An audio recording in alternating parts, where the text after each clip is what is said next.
hey, my job is to make you a better athlete. And I've set the expectation, I've set the plan, I'm trying to uphold our culture of, being one of the top weight rooms and top environments in Canada.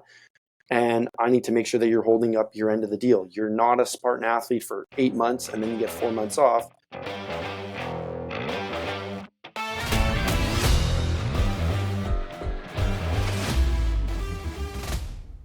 You just heard from Cole Hergott, head strength coach at Trinity Western University in Canada. He oversees more than 300 athletes, completely solo.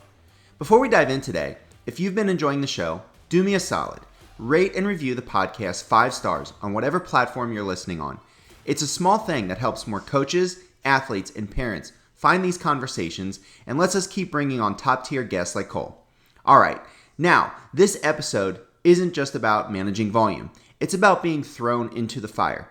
Cole was hired at 25 to lead a program filled with athletes he had just been in class with, and in some cases, on the same team. He went from being one of the boys to the guy holding clipboards, setting standards, and saying, no, this is how we do things here.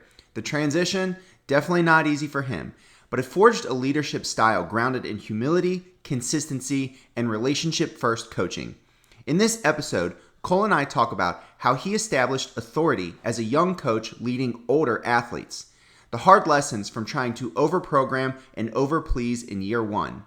While simple, boring, and brutally effective training wins, especially when athletes are remote, and how he built athlete buy-in and coach trust through overcommunication and curiosity.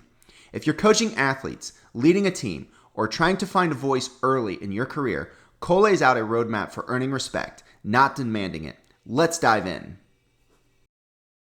All right, Cole, we're live. So welcome to the show, man. I am excited to have you here. I appreciate you taking the time to carve. I know I've kind of given you the runaround in terms of scheduling because we've had some conflicts and some tragedies going on my end, but we made it. For sure. Well, first off, I appreciate you having me on, and yeah, it's good to finally connect. So my name is Cole. I'm the head strength coach at Trinity Western University, which is located up in Langley, BC. I'm about 45 minutes from or east of Vancouver, for those of you unfamiliar with the North, or at least British Columbia. And I'm just in my 7th year here. Before I started here, I was a graduate assistant at UBC, which is actually in Vancouver. I did my undergrad here at Trinity, which is kind of how I got my foot in the door and probably the reason I got hired for this job in the first place. And then before that, I was a hockey player from Saskatchewan trying to make my way to the NHL, which didn't happen. But over the time of pursuing athletics is kind of where I fell in love with strength and conditioning and where I realized this was a profession, and here I am. So that's kind of the super short version. No, that's good, man. What was the moment you knew, like, all right, I'm going to hang the skates up and this is going to be my path?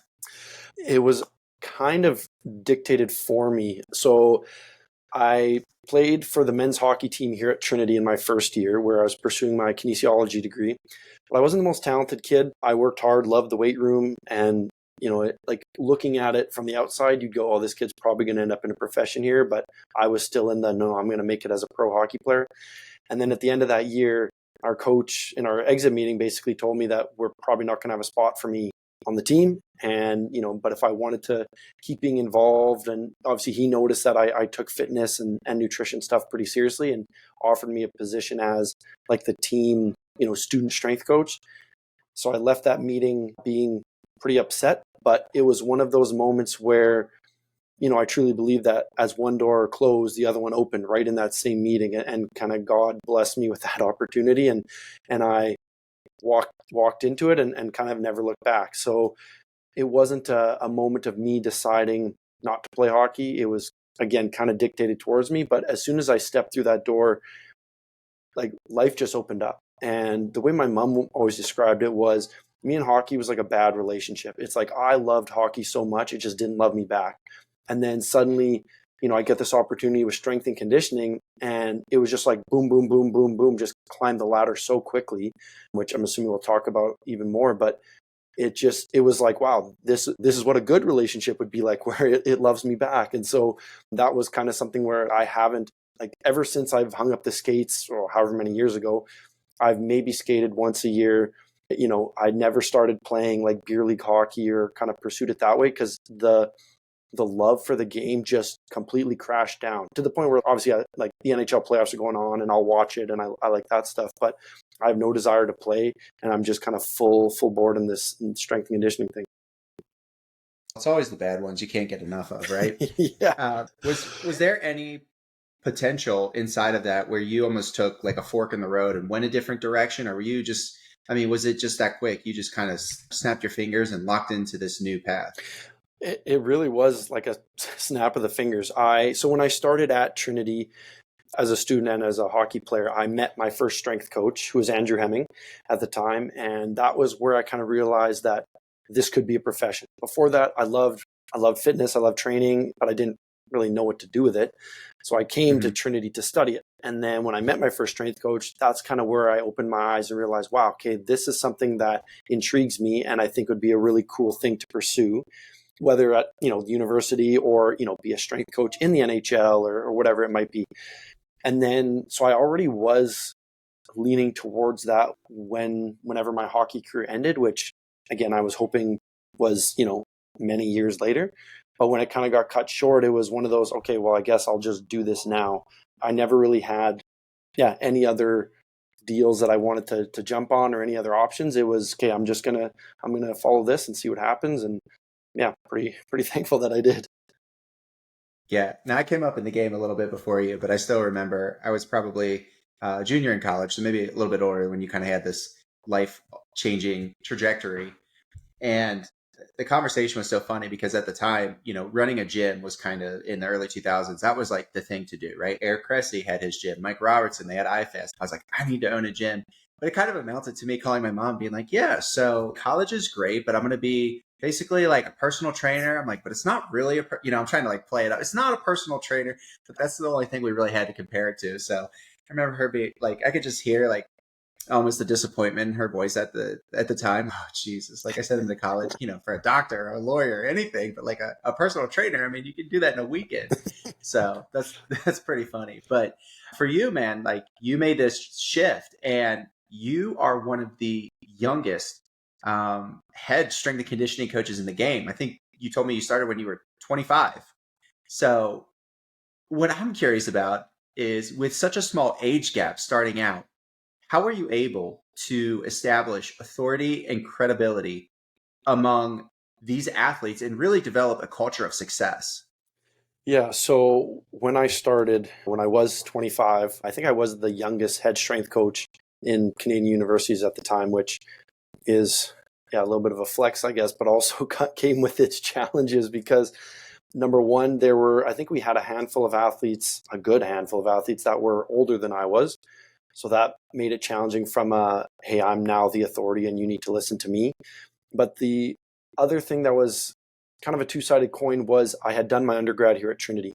So when I came back a couple years later after halfway through my master's, when this job opened up, it was a huge blessing because I knew everybody and everybody knew me. So coach relationships were a little bit easier. Athlete relationships were easy because it was like, hey, we were in class together a couple of years ago and now I'm back. So the transition that way was awesome. But obviously it became tough because I had a previous relationship as, one of the boys, as a guy on the men's hockey team, as a student. And so that transition was pretty tough. And I remember calling a bunch of my colleagues around Canada and just asking them questions about like, how chummy are you with the guys? Like, how do you navigate that? And it was a huge struggle for me to gain respect a lot. I found with the hockey team, well, man, now that I think about it, the hockey team was tough because most of those guys I had worked closely with, and even a good chunk of them I actually played with on the team. So now I'm their boss. And so that was a challenge. Other teams saw me as, well, he's the hockey guy. Like he was just with the hockey team, he was on the hockey team, and now he's coaching everybody. Like kind of what does he know? So that became tough. But I found that for me, one of the best pieces of advice I got was especially in your first year, it's all about relationships. It's good to track data and do testing and get people stronger and all that, but just focus on relationships. And I really spent a ton of time communicating with athletes, communicating with coaches, and basically trying to prove to them that I know more than they do, which is really tough when you're working with 18 to 22-year-olds who, quote unquote, know everything. So I found myself spending a lot of time investing in relationships, going to games, basically myself buying into them so that they would buy into me. And it ended up paying off because now the boat essentially runs itself. I am a one-man show as far as, the day-to-day operations, but those early years of, having to be the bad guy, of tracking athletes down and, implementing new standards and all these things that now I don't have to think about because they just run smoothly. When I reflect, man, those first couple of years were tough, but they were worth it. And now that I'm slightly into my 30s, it makes it a little bit easier because, maybe there's one person that's older than me, but yeah, it for sure was a huge challenge. What role did some of the team sport coaches play in kind of positioning you as this central figure for success for the team, right? Like, conditioning is really important. We have this guy, we're behind him. So were they helpful at all in getting these athletes to buy into what you're starting to bring to this university?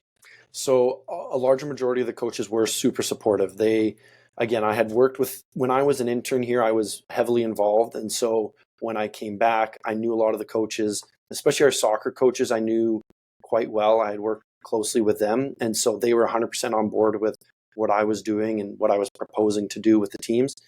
Some of the other coaches, it became tough because they were new. So we had a couple of coaching changes like the year I was gone. And then also, for example, our men's basketball coach started the same time as me. He was a lot older and had a lot more experience than I did. So it just kind of became tougher because those coaches, I guess, saw me as just like the young kid coming in, and they didn't know I had kind of a track record of, at least showing that I care and helping the athletes. So a lot of the coaches did buy into my stuff right away, did support me, obviously advocate for what we're doing. And none of the other coaches were not supportive. Like they didn't go against me or go behind my back or any of that stuff. But as you can imagine, when there's a 25-year-old kid coming in who's, going to be running the department and in charge of your athletes for 2 to 3 hours a day in a very important position that could potentially wreck your athletes. Like if I do dumb stuff, your athletes are going to be sore, not able to train and whatnot. They're a little bit hesitant, but thankfully, again, not that advice of, hey, just build into those relationships, really connect with coaches, have good meetings and just kind of explain what we're doing all the time. It really worked out for me a ton. And I asked a ton of questions. I was super curious about, what coaches are doing. I remember getting coaches to, explain to me, like, how do we, because like, I know how to play volleyball, but it's, well, how do we play volleyball? How do we, what does our offense look like on soccer? What kind of systems are we running on in basketball? And learning those kind of things, I think showing that humility that I wasn't going to come in and say, no, like we're doing it my way, I think went a long way. And thankfully I have fantastic relationships with all our coaches now. So one of the things that I think is true is like the burnt hand teaches best. And we've had a recurring theme over the last several podcasts, just coincidentally, people talking about how important these relationships are in navigating stuff. But I'm curious with respect to that, what mistakes did you make early on that you really felt like helped refine your leadership style? And I realize I'm putting you on the spot here. No, your podcast isn't long enough for me to talk about all the mistakes I made. But I think one of the biggest ones I made was trying to do too much. So in particular with programming. So when I was coming up, it's okay, well, we got to squat, we got to bench, we got to do chin-ups, but we got to do our injury prevention stuff, we got to do speed work, and the programs would just get longer and longer and more complex. And I actually had one of our older men's rugby guys, like literally had a meeting with me, sat me in my office and was like, Cole, like you need to keep things simple. Like we need to be doing some different stuff. This is getting a little bit out of hand. And he said it out of love. And I have the utmost respect for him for being able to stand up to someone who is in authority and be able to not necessarily put me in my place, but kind of just share his thoughts.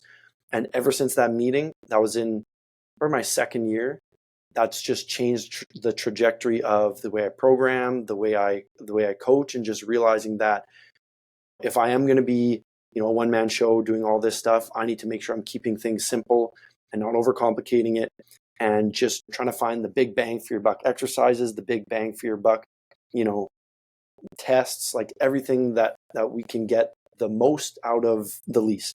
So I would say that's one of my biggest mistakes, was just, trying to do too much. The other thing too is, I would say, trying to manage too many different things outside of work. So I'm a husband and I have 2 young kids. I didn't have those kids when I first started. When I was going up through my undergrad, all my mentors, used to tell me, say yes. Every time someone asks you something, you say yes. You got to take every opportunity you can. And I kept that kind of throughout my first year as well. And that added a whole bunch of extra stuff onto my plate. And so just learning that, okay, I'm a big boy now. I'm the boss. I can say no. I can say no to just random people that want personal training. I can say no to family members that want me to write them a program, those kind of things. Mm-hmm. And so I still, get caught in that spiral of wanting to do a lot, because I like to be busy. I like to be productive, and I like to help people. So when somebody genuinely reaches out for help, I do find it hard to say no.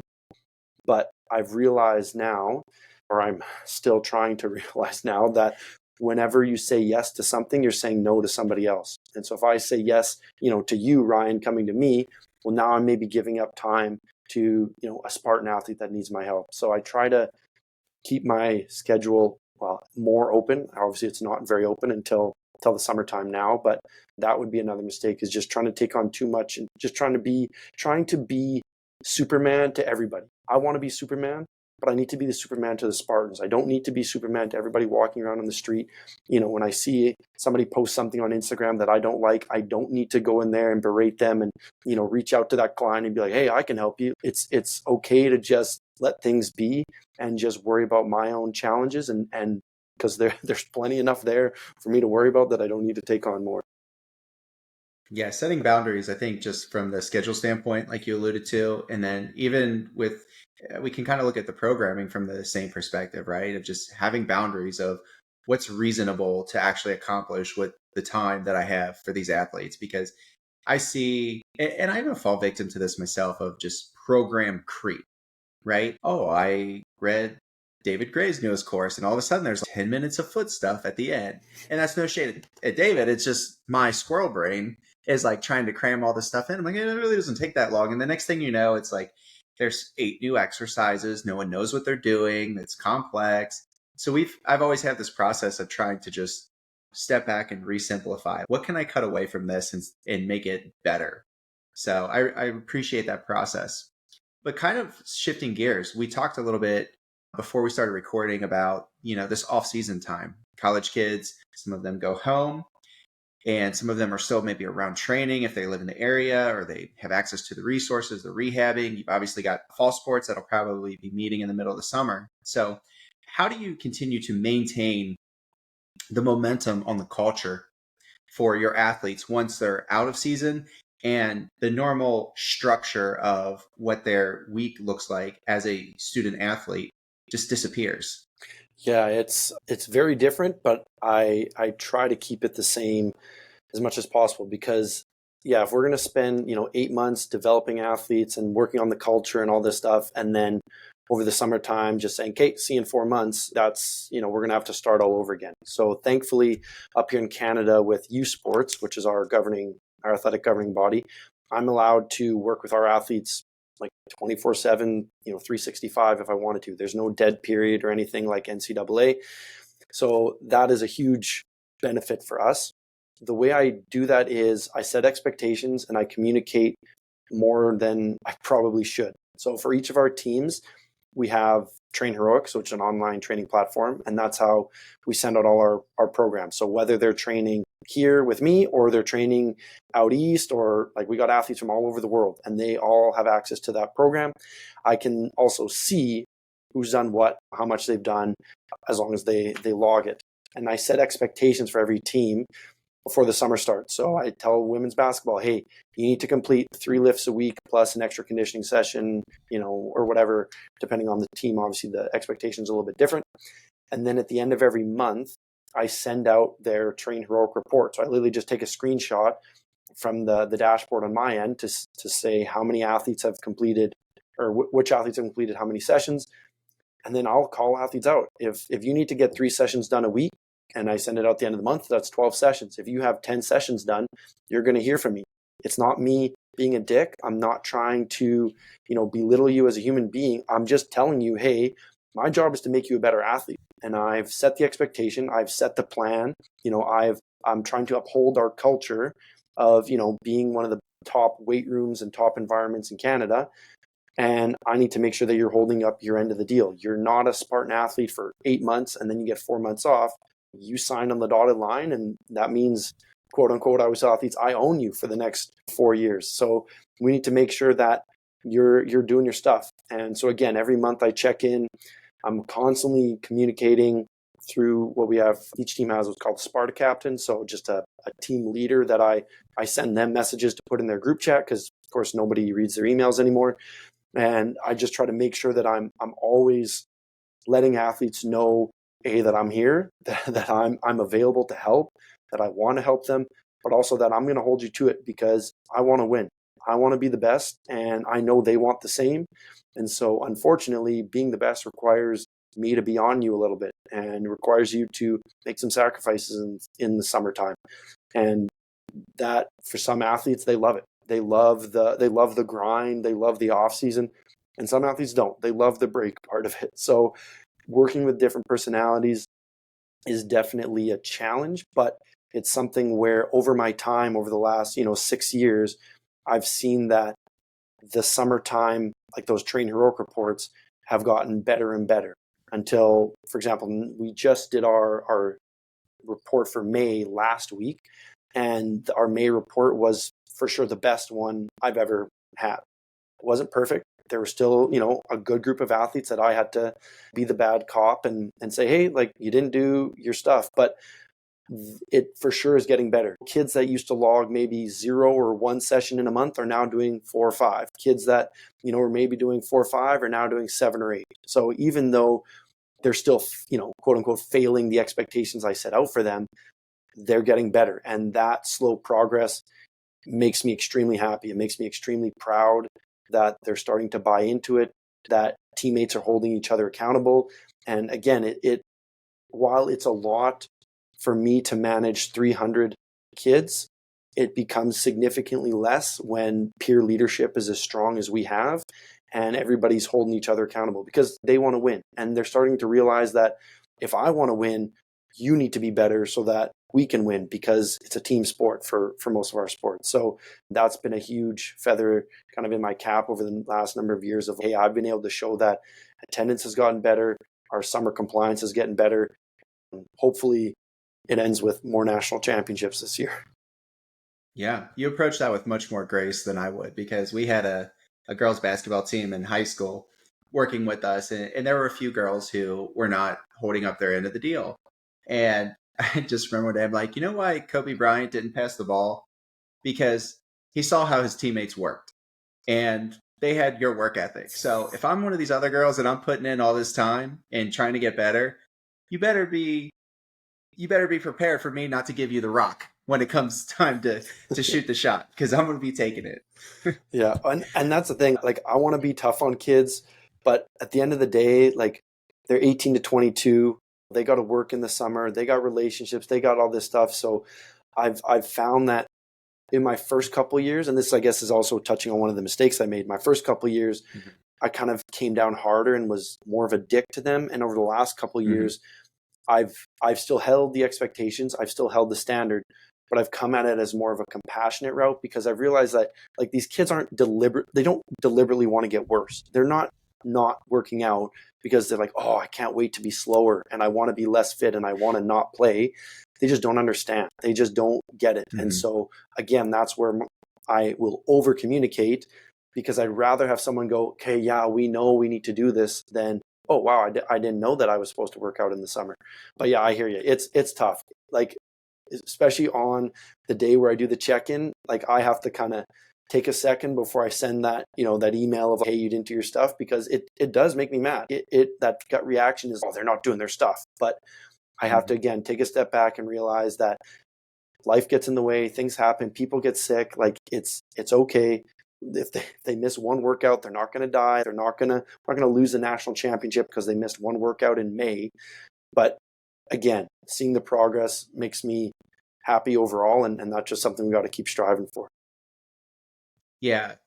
Yeah. It's not like that single workout is the issue, but the thing I always try to caution kids against is like the decrementalism, right? Of the missed workout becomes a habit, becomes a missed program, becomes whatever, it can. And the age group that I work with is a little bit younger. So I always say that they're trying to navigate all of the things that you talked about, plus just being like an awkward 15-year-old of like, how do I fit socially into the world? Who is my friend group? Like I was friends with this girl last week, but now we're fighting. And, it's just, there's so many competing commitments and just things vying for their cognitive attention on top of just the distraction world. So I appreciate that. And I always do approach it with a little bit of levity. But I do have a question to follow up on this.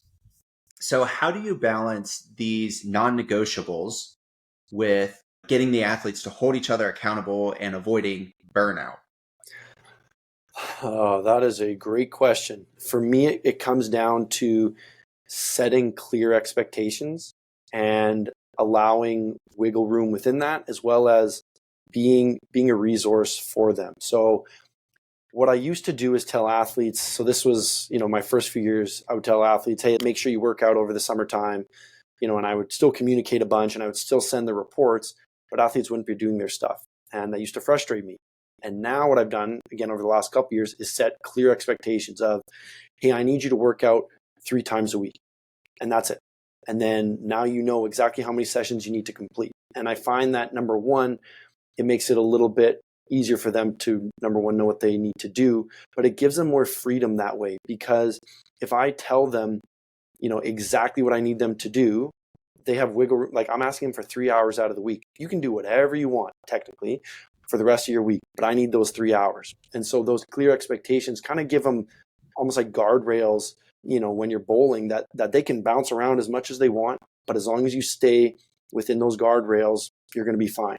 And I found that a lot of athletes excel more that way, because before, if you just say, hey, make sure you work out, well, do I do 6 sessions? Do I do 1? Like I don't really know. And then again, there comes the cognitive piece and the confusion and, well, what's my teammate doing? Well, they're doing more.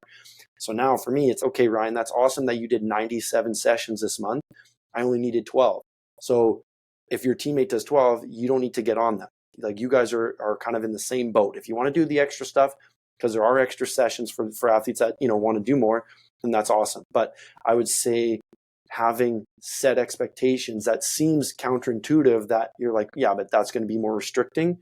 I find that within that restriction, there's freedom, that again, they know that they've done what I ask, and then they can do whatever they want the rest.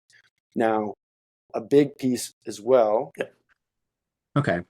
Well, we'll just kind of pick it up from here, man. So if you're just tuning in, we had a little bit of an outage with Riverside, so this might feel a little disconnected, but one area I would like to go into is about some of this off-season programming. So we just kind of wrapped up a conversation on how to get athletes the appropriate expectations when it comes to what's happening in off-season. And I don't know who told me this quote or where it came from, but it just reminds me of how ambiguity can really lead to inaction, and how it seems like over time that you've dialed in what you're asking of athletes and being more specific, but yet inside of that, allowing some flexibility. So some of the things you touched on already were just maybe those mistakes you made in the off season. And I'm curious, what do you feel like where most coaches go wrong with off-season training? Or maybe if you want to expand on some of your own previous mistakes with respect to off-season training, I'd love to hear that. So I think one of the most common mistakes that I am or was very guilty of was just trying to get too complex. Again, in the university setting, the issue is that the off season is the best. The off season is, the time where athletes aren't playing their sport. We can hammer down in the weight room and we're just going to grind it out and get better. And then they go home for the summertime, and then we realize, well, shoot, like I can't really do all this complex stuff or these new things that I wanted to try because I'm not with them. And that is actually one of the biggest frustrations of my job, is I learn all these cool new things and I'll think, okay, we'll save that for the off season. That's not something I want to throw in with 3 weeks left in the season. And then again, they go home and it's really tough to give new stuff. And Train Heroic has, videos so they can see stuff, but especially if it's something new, you don't want them to spend 3 or 4 months doing it wrong, or if it's something that not necessarily is dangerous, but just, a little bit more complex. You don't want anybody to get hurt. And so for me, the summertime just becomes keep it simple. And how can we do that? What are exercises that my athletes know how to do? They know how to execute well. They can progress in. It doesn't require a partner because they're probably not going to ask, that jacked bodybuilder over there for a spot or help with some kind of partner thing. And so we just need to make sure we're keeping it simple and going back to essentially linear periodization and just trying to get at 5 pounds of the bar every week. Going from 3x5 to 3x4 to 3x3 so that we can slowly get heavy.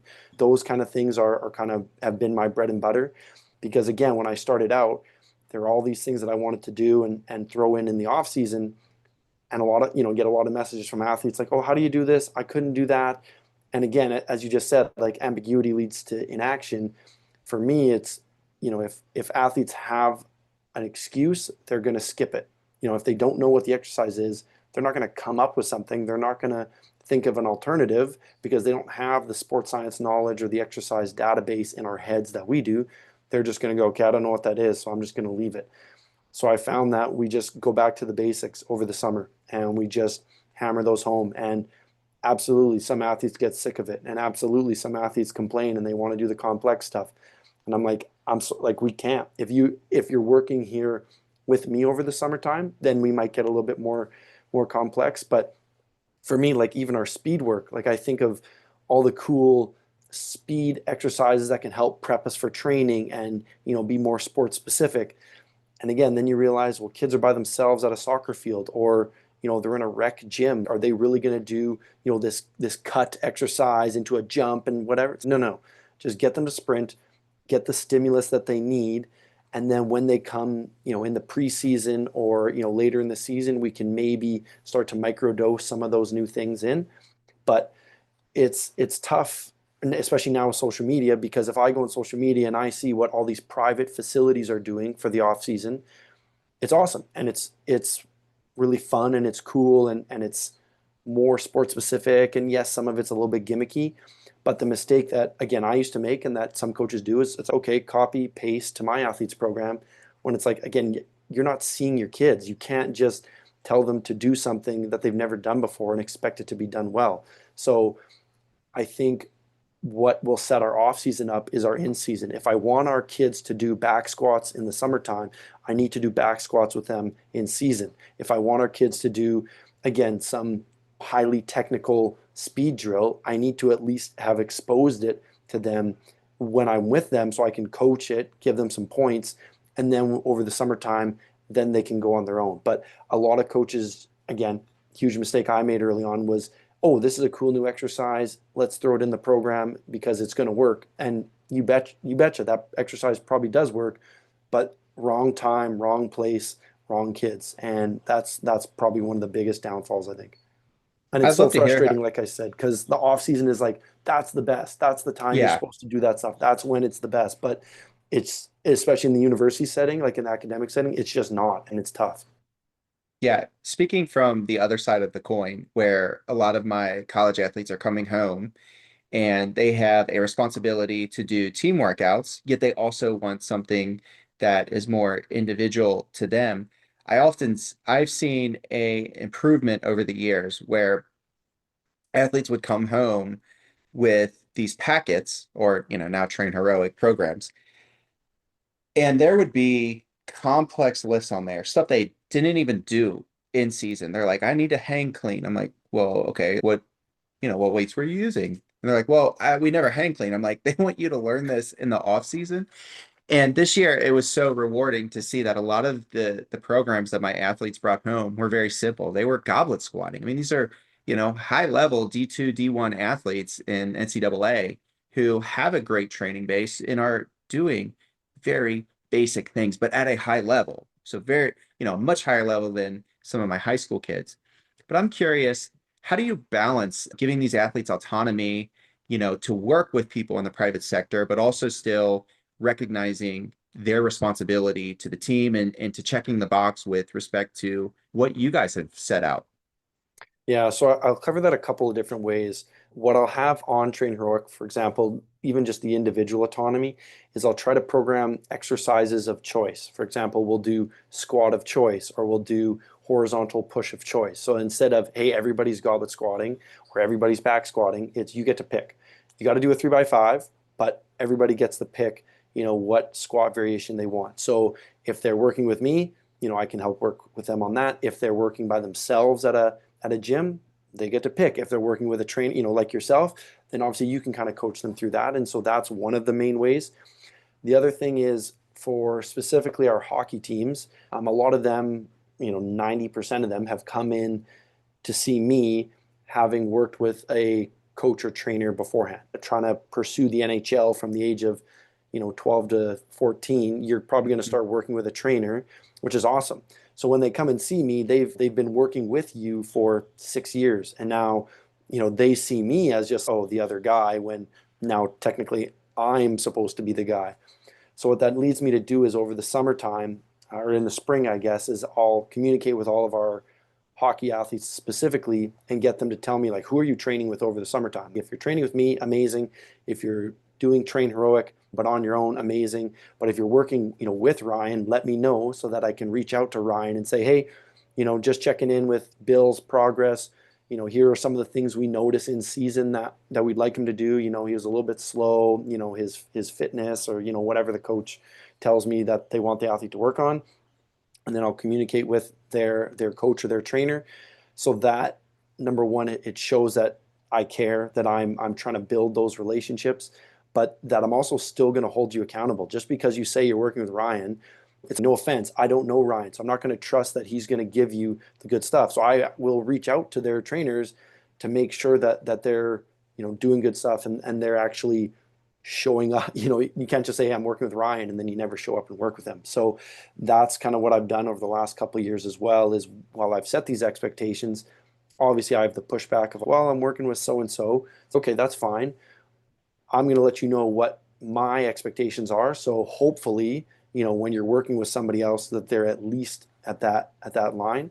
And that's been a huge success for me. I mean, obviously, I've gotten to network across Canada with a bunch of coaches working in private settings. I've got to learn from what they do, and it's also shown, again, those athletes that I do care, that I'm gonna eat a little bit of humble pie. Even if I maybe don't like what your trainer's giving you, I trust and respect that what you're doing as a 22, 23-year-old male or a 18, 19-year-old female, that this is what you want to do with your off season. The expectations, what fitness tests we're doing. The rigors of a hockey season. So if you feel this is going to get you ready to go, then I'm gonna trust you and respect you on that. And then we're kind of off to the races. So that's kind of how I've tackled that the two ways is either just autonomy within the workout or just autonomy with choice of coach. I love that because it can be so easy to slide into turf wars, especially when it comes to training, which is the craziest thing is, we're doing this squat. No, I like this squat better.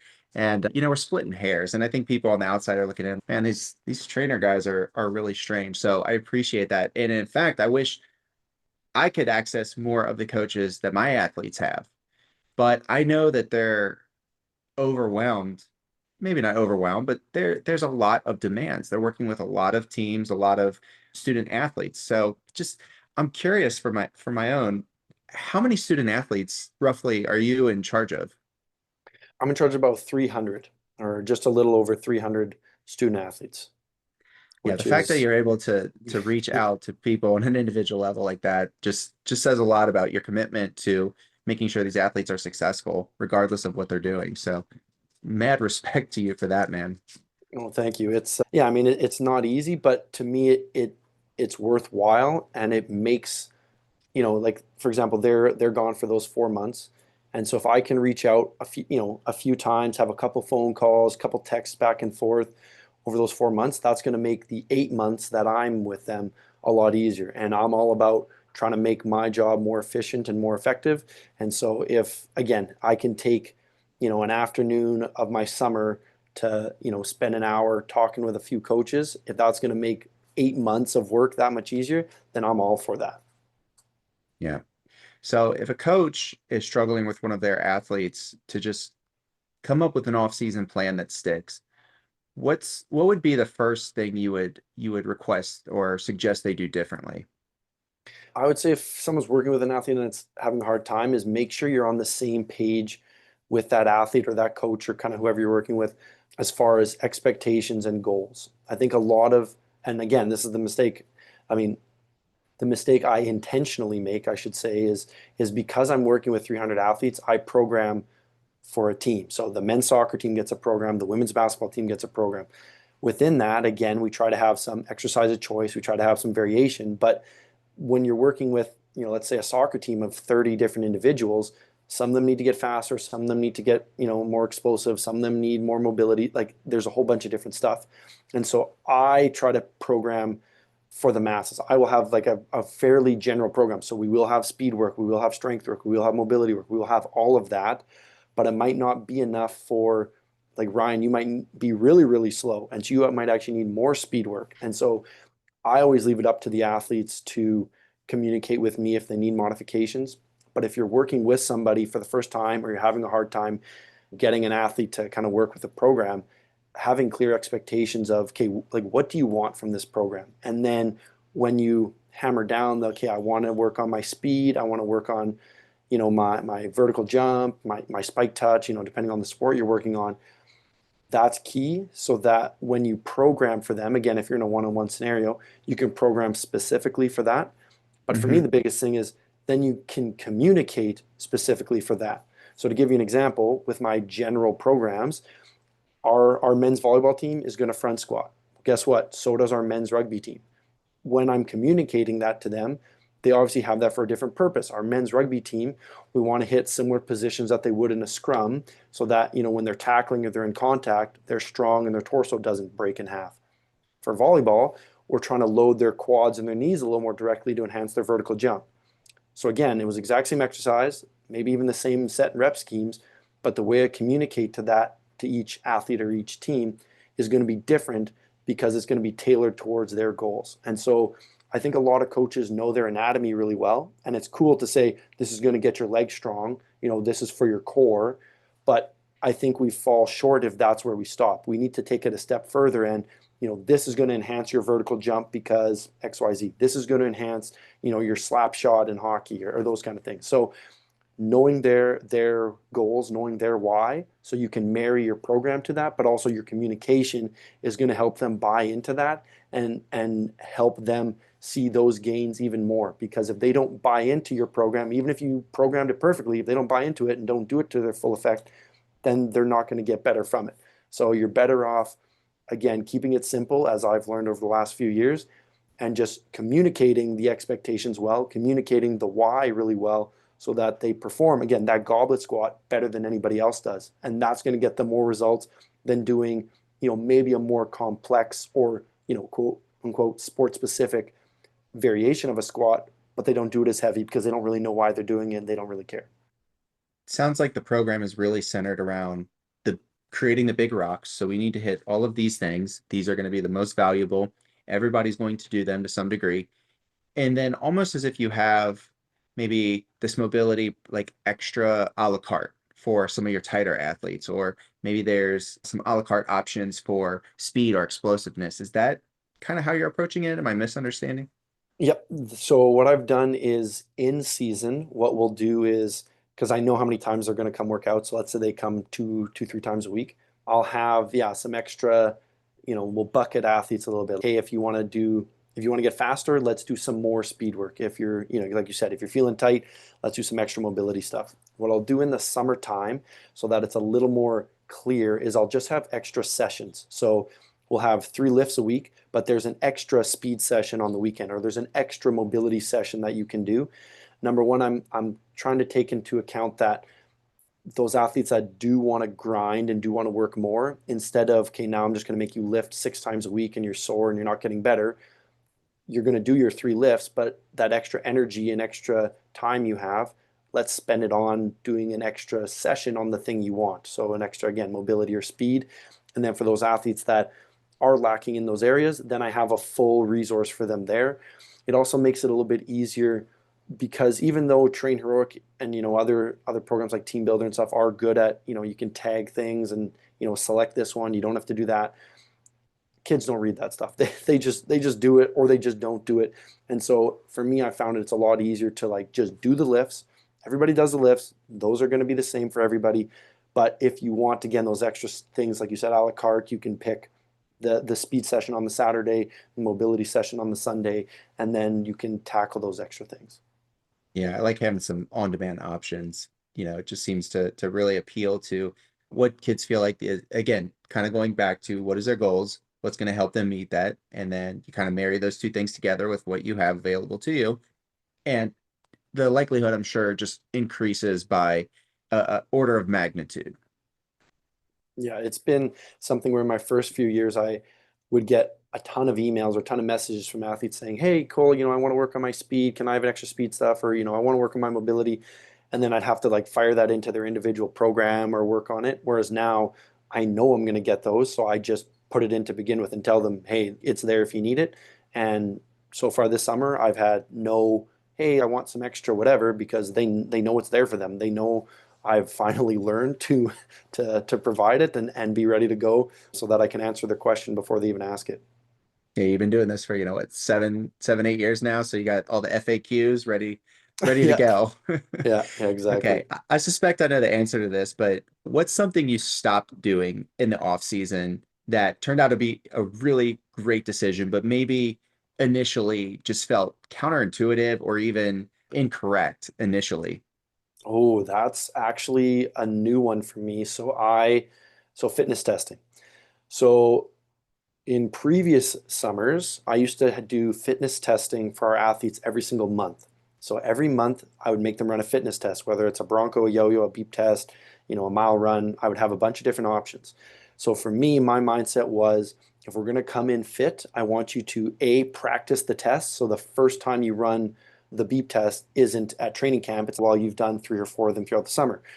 I could also assess progress. Hey, is the conditioning work I'm giving you enough? Are you getting fit enough?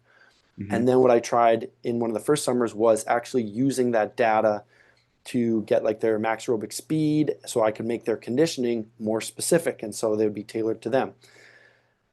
And then, so I did that for 3 years, but of course, nobody did the specific, max aerobic speed stuff. Like they just ran. They didn't change the distance based on their tests. So I dropped that. Then the anxiety that went around, oh my goodness, like people freak out around fitness tests so much. And so causing anxiety attacks around these kids every month wasn't a great idea. People would do like a different fitness test every month. Like they would just pick and choose a different one. I'm like, well, I can't track progress if you run, a 6 minute mile and then you get 14 on a beep test. I don't know what the correlation of that is. So that became a nuisance. And then athletes wouldn't run all of them. Like they'd maybe run 1 or 2 of the 4 during the summer. So it just became this, what are we doing this for? And so finally this year, I've wisened up and realized, hey, how about we just do one fitness test in the summer so that, again, they still get to practice the test. We still get to track progress. We're still doing all the things I wanted to without the extra baggage of the anxiety, without like it would take me a lot to try to pull all their scores out of Train Heroic and put it in a dashboard and send it to the coaches. And it was just a nightmare. So we're actually doing our fitness test on June 23rd to the 29th. So for us, Canada Day, July 1st is a long weekend. So before the long weekend, because again, I've made that mistake before of asking too much of them then. But I still think it's beneficial to track fitness. I still think that, if I want you to study, I need to make sure there's a test so that you're going to study the material I've given you. So if I want you to do your fitness work, I need to make sure there's a test so that you're doing your fitness work. And so that's what I've moved to this year. Again, I haven't gone through the whole thing, so I might get to the end of the summer and go, hey, that wasn't enough. But I will suspect that's not going to happen because, yeah, 4 or 5 fitness tests throughout the summer is too much, and it's a little bit unnecessary. So that would be the biggest thing I think I've changed my mind on. That's cool. I have to check in with you at the summer, see how it went. But what was the initial response from the athletes? Oh, they were singing my praises. Except here's the thing though. So at the one of our last sessions of the semester was where I kind of overviewed the summertime and what we were doing. I told them, hey, we're only going to do one fitness test instead of three or four, and everyone's like, oh, that's amazing. And then I told the coaches, and some of the coaches didn't like that. Some of the coaches wanted the frequent fitness testing because they like they like to know. They think fitness is a little more important than other qualities, which we can go into a whole podcast debating the importance of fitness. Yeah. But there's a couple of teams I actually have to go back and say, hey, you know how I said there's only one? I met with your coach, and actually we're gonna still be going the monthly. So there's two out of my 13 teams, two of them are still doing the monthly fitness testing. So going back and telling them that kind of sucked, but everybody else likes me, just those two teams don't. At least you get to pin it on somebody else. And again, Exactly. no turf wars. You got to pick and choose your battles. Yep. Yep. 100%. All right, man. Well, kind of give you a couple wrap up questions here. This has been an awesome podcast so far, and I've learned a lot. But if you could text every coach a message in the world, or maybe just have a giant billboard that would kind of distill one important message, what would you put on that? Oh, if I had one, I'd probably say relationships first. That's what I would probably say. And that goes for with your sport coaches, that goes for with your colleagues. Again, like with the turf wars thing, like nobody wants to deal with somebody that's a dick. Nobody wants to deal with somebody that thinks they're better than everybody else. And so eating a little bit of humble pie, having relationships with athletes, having relationships with coaches. Like the number one feedback I get is not, oh, Cole's programs are amazing. It's Cole asks me about school. Cole cares about me. And whether or not we can debate about whether or not that makes me a good coach or not, but I take great pride in knowing all of my athletes' names, in knowing, where they're from, what their major is, all these little areas that, you think might not matter. But when the going gets tough and I need to tell you again, hey, we're doing a fitness test, if I don't even know your last name, or I don't like, it's a lot harder to do than if I know a lot about you and I've developed this relationship. I can now push you a lot harder because I care and I've shown that. And that again goes for sport coaches, that goes for admin, that goes for, fellow coaches across, the country, wherever people are working out. I would just say build relationships first, and the rest of the job becomes extremely easy relatively once you've done that. Building the relationships is for sure the hardest part of the job, but once you've got them, it makes it so much more worthwhile. I tell my wife all the time, I get to go to work and basically hang out with my best friends all day. I have such good relationships with our athletes and coaches that it's just such a fun environment to be in. And it just, again, it makes it more fun knowing that, or having them know you care, and showing them that you do. Yeah, your notes app's got to be going crazy trying to keep track of 300 student athletes. Yep. Oh yeah. Uh, all right. What's one thing you changed your mind on in the last 1 to 2 years? Oh, in the last 1 to 2 years, well, I have recently started doing more speed training with my athletes. So I used to get them to sprint maybe once a week, one session a Hmm. week, we would do sprint training. And then I tried to get them to do some speed stuff before practices, but the logistics of that didn't work out. So within the last year, I think I started this like last spring. We sprint before every workout. So if you work out with me twice a week, you're sprinting twice a week. If you work out with me 4 times a week, you're sprinting 4 times a week. Now that's not max velocity 100-meter sprints. We're doing a day of accelerations, we're doing a day of change of direction, we're doing a day of some reaction stuff. But the thing I've really kind of doubled down on is what actually is going to impact your sport. And the amount of coaches that say, hey, Jimmy's too slow, Becca needs to jump higher. And then I'm like, okay, let's squat and do deadlifts. And if you're weak, that works. But what is actually going to transfer over more? And what I've learned and discovered is, well, if you want to jump higher, you should try to jump higher. And if you want to sprint faster, you should sprint faster. So I've kind of doubled down on that. And we'll do like a sprint, a jump, and a throw before every single session now, which unfortunately has caused me to shift back from our Olympic weightlifting a little bit.